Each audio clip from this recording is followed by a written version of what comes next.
నమస్తే, నా పేరు మంగారావు బచ్చా. మనం గత క్లాస్లో ఫండమెంటల్ రైట్స్కి సంబంధించి ఫండమెంటల్ రైట్స్ యొక్క ప్రాథమిక లక్షణాలు ఏంటి, ఫండమెంటల్ రైట్స్కి సంబంధించినటువంటి అంటే భారతదేశ చారిత్రక నేపథ్యం ఏంటి, ఫండమెంటల్ రైట్స్కి సంబంధించి ప్రపంచవ్యాప్తంగా ఉన్నటువంటి నేపథ్యం ఏంటి, సో ఫండమెంటల్ రైట్స్ యొక్క విశిష్టత ఏంటి, ఇవన్నీ కూడా మనం గత క్లాస్లో చెప్పుకున్నాం. ఈరోజు క్లాస్లో మనం ఆర్టికల్ 12 నుంచి మనం ముందే చెప్పుకున్నాం ప్రాథమిక హక్కులు అనేటువంటివి భారత రాజ్యాంగంలో ఆర్టికల్ 12 నుంచి మొదలుకుని ఆర్టికల్ 35 వరకు మొత్తం 24 ఆర్టికల్స్లో ఈ ఫండమెంటల్ రైట్స్ పొందుపరచబడి ఉన్నాయని, ఇది రాజ్యాంగంలో 3వ భాగం ప్రాథమిక హక్కుల గురించి చెబుతుందని, దీన్ని మాగ్నా కార్టా ఆఫ్ ఇండియన్ కాన్స్టిట్యూషన్ అంటారని మనం చెప్పుకోవడం జరిగింది. భారత రాజ్యాంగంలో మాగ్నా కార్టా ఆఫ్ కాన్స్టిట్యూషన్ గా పేర్కొనబడినటువంటి భాగం 3వ భాగం. భారత రాజ్యాంగంలో అత్యంత విశ్లేషణాత్మకంగా వివరించబడినటువంటి పార్ట్ 3వ భాగం. చాలా విస్తృతమైనటువంటి చర్చ చేయడం ద్వారా దీన్ని ఫండమెంటల్ రైట్స్ ని ఈ 3వ భాగంలో చాలా విస్తృతంగా పొందుపరచడం జరిగింది. సో భారత రాజ్యాంగం అమల్లోకి వచ్చే సమయానికి 7 ప్రాథమిక హక్కులు ఉంటాయి. 44వ రాజ్యాంగ సవరణ 1978 ద్వారా 1978 44వ రాజ్యాంగ సవరణ ద్వారా ప్రాథమిక హక్కుల జాబితా నుంచి ఆస్తి హక్కును తొలగించి ఆర్టికల్ 300A చట్టబద్ధమైన హక్కుగా ఆస్తి హక్కును పొందుపరిచారని మనం చెప్పుకోవడం జరిగింది. సో రాజ్యాంగం అమల్లోకి వచ్చేటప్పుడు ఉన్నటువంటి 7 ప్రాథమిక హక్కుల్లో ఆస్తి హక్కును 44వ రాజ్యాంగ సవరణ 1978 ద్వారా తొలగించడం ద్వారా ఇక ప్రాథమిక హక్కుల జాబితాలో 6 ప్రాథమిక హక్కులు మిగిలాయని చెప్పేసి మనం చెప్పుకున్నాం. ఆస్తి హక్కు చట్టబద్ధమైన హక్కుగా మారిందని చెప్పుకోవడం జరిగింది. సో లాస్ట్ క్లాస్లో ఫండమెంటల్ రైట్స్ కి సంబంధించిన ఇంట్రడక్షన్ అంతా కూడా కంప్లీట్ చేసుకోవడం జరిగింది. మనం ఈ క్లాస్లో ఆర్టికల్ 12 దగ్గర నుంచి ఆర్టికల్ 35 దాకా ఫండమెంటల్ రైట్స్ కి సంబంధించినటువంటి ఆర్టికల్స్ ఏ ఆర్టికల్లో ఏమున్నాయనేటువంటిది మనం ఈ క్లాస్లో మనం చూద్దాం. ప్రతి ఎగ్జామ్ కి కూడా ఫండమెంటల్ రైట్స్ నుంచి ఎక్కువ క్వశ్చన్స్ అనేటువంటివి రావడం జరుగుతూ ఉంది. మరీ ముఖ్యంగా గ్రూప్ 2 లాంటి ఎగ్జామ్లో అయితే ఫండమెంటల్ రైట్స్ కి చాలా ఇంపార్టెన్స్ ఇస్తూ దాదాపుగా మనకి 75 బిట్స్లో దాదాపుగా ఒక 40 బిట్స్ని 35 to 40 బిట్స్ని ఓన్లీ ఫండమెంటల్ రైట్స్ మీదే గ్రూప్ 2 లాంటి ఎగ్జామ్లో రావడం జరుగుతూ ఉంది. అంటే అంత ప్రాధాన్యత ఫండమెంటల్ రైట్స్ ఇవ్వడం జరుగుతుంది. ఇక ఎస్ఐ కానిస్టేబుల్ పంచాయతీ సెక్రటరీస్ లాంటి ఎగ్జామ్లో కూడా ఫండమెంటల్ రైట్స్కు సముచిత ప్రాధాన్యత ఇస్తూ క్వాలిటీ నుంచి మెజారిటీ బిట్స్ని మనకి ఫండమెంటల్ రైట్స్ నుంచి కేటాయించడం అనేటువంటిది జరుగుతూ ఉంది. కాబట్టి దీన్ని అభ్యర్థులు చాలా క్లియర్గా తెలుసుకోవాల్సినటువంటి అవసరం ఉంది. సో మనకి దీనికి సంబంధించి కూడా ఫండమెంటల్ రైట్స్కి సంబంధించి లెవెల్ 1, లెవెల్ 2 అనేటువంటి వీడియోస్ కూడా మీకు రావడం జరుగుతుంది. సో మొదటిగా ఆర్టికల్ 12 గురించి మనం చెప్పుకుందాం. ప్రాథమిక హక్కులు ఫండమెంటల్ రైట్స్. గ్రాన్విల్ ఆస్టిన్ మరియు జవహర్లాల్ నెహ్రూలు ప్రాథమిక హక్కులు మరియు ఆదేశ సూత్రాలను ఈ రెండింటినీ కలిపి కాన్సెప్ట్స్ ఆఫ్ ఇండియన్ కాన్స్టిట్యూషన్ గా పేర్కొనడం జరిగింది. భారత రాజ్యాంగం యొక్క అంతరాత్మ అని వేటిని పిలుస్తారు అంటే ప్రాథమిక హక్కులను మరియు ఆదేశ సూత్రాలను కలిపి అంతరాత్మగా పిలవడం జరిగింది. Jawaharlal Nehru and Granville Austin రెండు వేరు సందర్భాల్లో ఇద్దరు కూడా ప్రాథమిక హక్కులు మరియు ఆదేశ సూత్రాలు fundamental rights and directive principles of state policy, so ఈ రెండింటినీ కలిపి కాన్సెప్ట్స్ ఆఫ్ ఇండియన్ కాన్స్టిట్యూషన్ భారత రాజ్యాంగపు అంతరాత్మగా పిలవడం జరిగింది. ఈ ప్రాథమిక హక్కులను భారత రాజ్యాంగానికి ఒక కార్నర్ స్టోన్ గా నాని పాల్కీవాలా చెప్పడం జరిగింది. కార్నర్ స్టోన్, ఇది ఒక పునాది రాయిగా నాని పాల్కీవాలా పేర్కోవడం జరిగింది ప్రాథమిక హక్కులను. సో అలాంటి ముఖ్యమైనటువంటి ఈ ప్రాథమిక హక్కులు 3వ భాగంలో ఉన్నటువంటి ప్రాథమిక హక్కుల్లో మొదటిగా మనం ఆర్టికల్ 12 గురించి మనం ముందుగా వివరించుకున్నాం. ఆర్టికల్ 12 అనేది అంటే చిన్న స్థాయి ఎగ్జామ్స్ లో కనుక మనం చూసినట్లయితే ఆర్టికల్ 12 లో ఏముంది అంతవరకు మాత్రమే అడుగుతాడు. సో గ్రూప్ 2 లాంటి ఎగ్జామ్కి వెళ్ళేసరికి ఆర్టికల్ 12కి సంబంధించినటువంటి విశ్లేషణ చాలా పూర్తిగా మనం నేర్చుకోవాల్సినటువంటి అవసరం ఉంటుంది. ముందుగా ఆర్టికల్ 12 లో ఏముంది అని మనం చూసినట్లయితే ఆర్టికల్ 12 లో రాజ్యం యొక్క నిర్వచనం ఉంది. రాజ్యం నిర్వచనం. Definition of state. Article 12 provides the definition of state.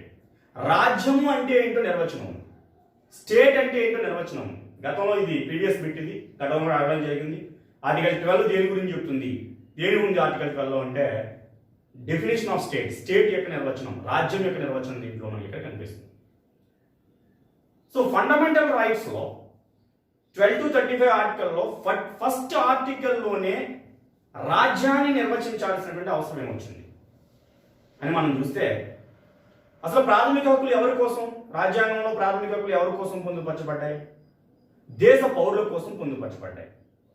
దేశ పౌరుల యొక్క ప్రాథమిక హక్కులను కాపాడేటువంటి ఉద్దేశంతో ఫండమెంటల్ రైట్స్ ని పొందుపరచడం జరిగిందని మనం చెప్పుకున్నాం. ఫండమెంటల్ రైట్స్ గురించి మనం ఇంట్రడక్షన్ చెప్పుకునేటప్పుడు అసలు రైట్స్ అంటే ఏంటి, ఫండమెంటల్ రైట్స్ అంటే ఏంటి, లీగల్ రైట్స్ అంటే ఏంటి, సో ఇవన్నీ కూడా మనం చెప్పుకోవడం జరిగింది.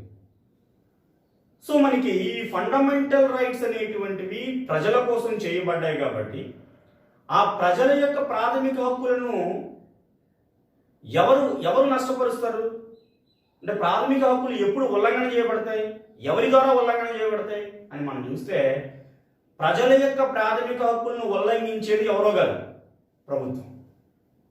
ప్రభుత్వమే ప్రాథమిక హక్కులను ఉల్లంఘించాలి, అంతే కదా. అసలు ప్రజలకు హక్కులు ఉన్నాయి అంటే ప్రభుత్వానికి అధికారాలు, ప్రభుత్వానికి ఉన్నటువంటి ఆ హక్కులను కొన్ని పరిమితం చేసుకుని ప్రజలకు ఇవ్వడం జరిగింది. కొన్ని మనకి ఆటోక్రటిక్ అడ్మినిస్ట్రేషన్ ఉన్నటువంటి, నియంతృత్వ పరిపాలన ఉన్నటువంటి కొన్ని దేశాలు తీసుకున్నట్లయితే ప్రజలకు ప్రాథమిక హక్కులు ఉండవు, అధికారాలన్నీ ప్రభుత్వానికే ఉంటుంది. ప్రభుత్వం ఏం చెబితే అదే చెబుతుంది, ప్రభుత్వం చెప్పిందే వేదం, ప్రభుత్వానికే సర్వ హక్కులు ఉంటాయి, ప్రజలకు ఎలాంటి హక్కులు కూడా ఉండవు.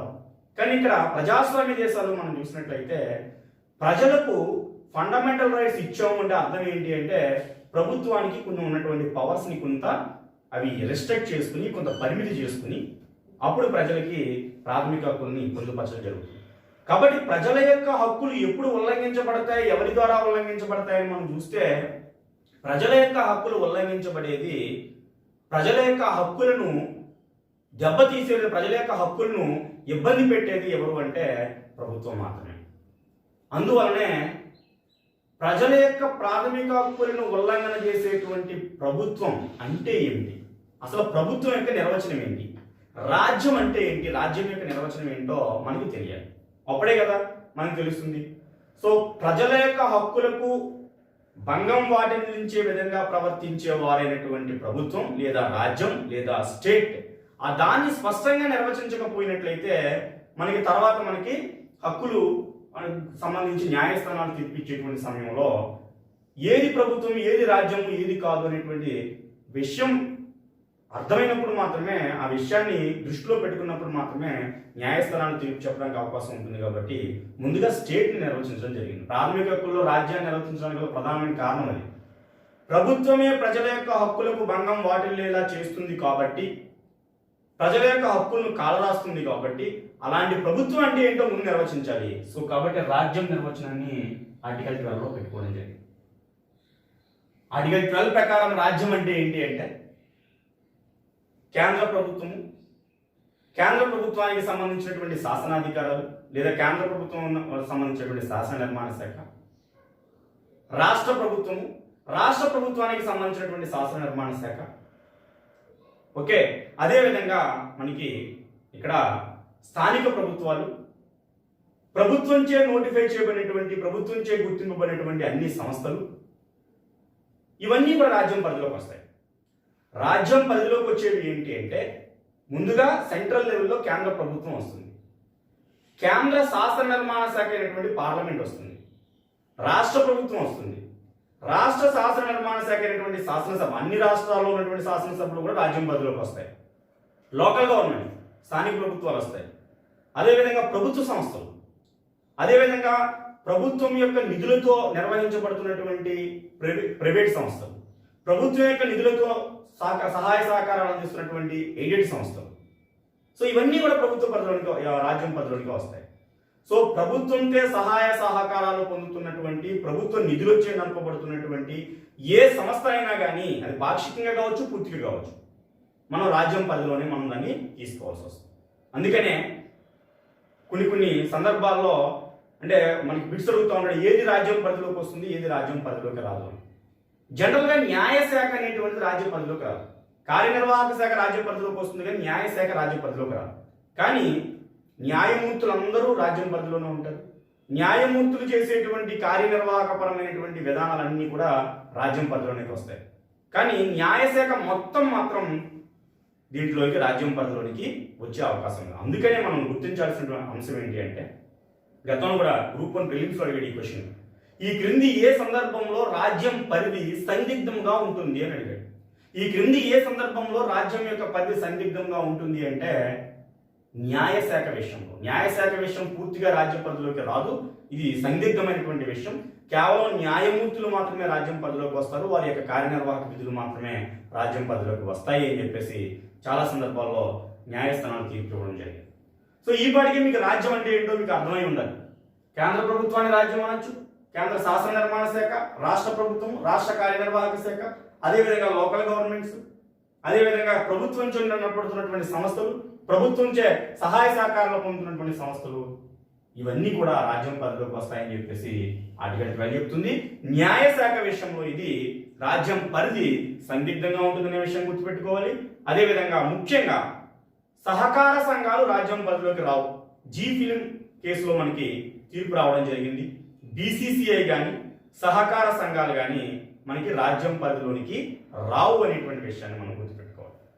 ఇక మనం నెక్స్ట్ అతి ముఖ్యం